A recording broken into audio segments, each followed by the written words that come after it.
technology changes, the things that are important to you change. I mean, now you're starting to pay for stuff with your phone. A couple years ago, you would never think of paying for stuff with your phone. So even that changes, which means now there's new opportunities for criminals to go after your phones. There's always new things, and so criminals always are going to be going after that, and they're always adapting. The other thing is that people inherently are trusting. Nobody wants to believe that somebody's talking to them and going to rip them off, or somebody like is sending them stuff to rip them off on purpose. It's not inherent in you to want to think that people are bad.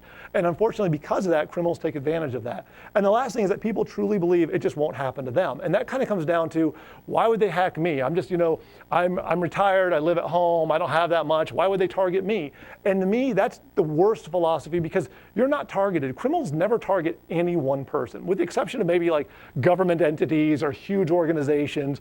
Most of the time, criminals are going shotgun approach. They're just throwing out a big net, and whoever happens to fall into it, that's who they attack. So it's not like they pick you and say, I'm going to rob you.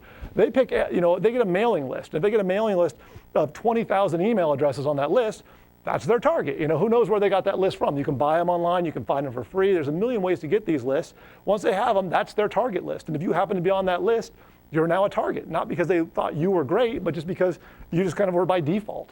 The biggest problem that you're having right now, though, is that people, even when they do everything right, can still fall victim. And the first step I'm going to show you today really comes down to that. You can keep up with all of your security updates and patches. And when I say security updates and patches, what I'm referring to is like Microsoft. You'll get a notice every once in a while saying there's a new update available. Do you want to apply it? And hopefully you say yes, because it's very important. Same thing with Adobe. You'll get those messages, or different products you'll have on your computer. Every once in a while they'll give you a message and they'll say install now or remind me later. If you click remind me later, you are basically saying, I want to leave my computer vulnerable right now. I don't mind if hackers hack it. You never want to click remind me later. Always click the install now, because it makes a difference. Now, go ahead.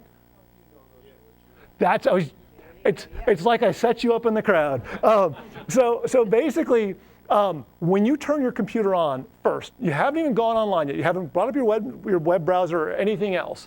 That's generally the time these products will pop up with their messages. If you're browsing online and then a message pops up, that's when you need to be very suspicious and not move forward. To me, because what happens is once you start browsing online, that's when you're going to go to like a website and it'll pop one of these things up and it'll give you a message saying you need to do something.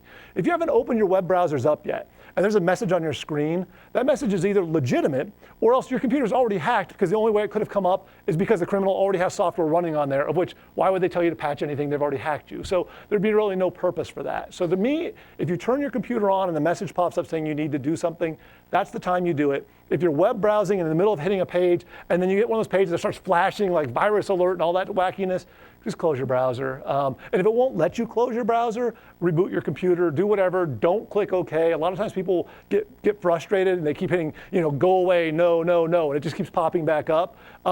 Kill your web browser. If you can't do it, again, just reboot. Don't let them force you into hitting OK, because again, that's where you end up with bad things on your computer.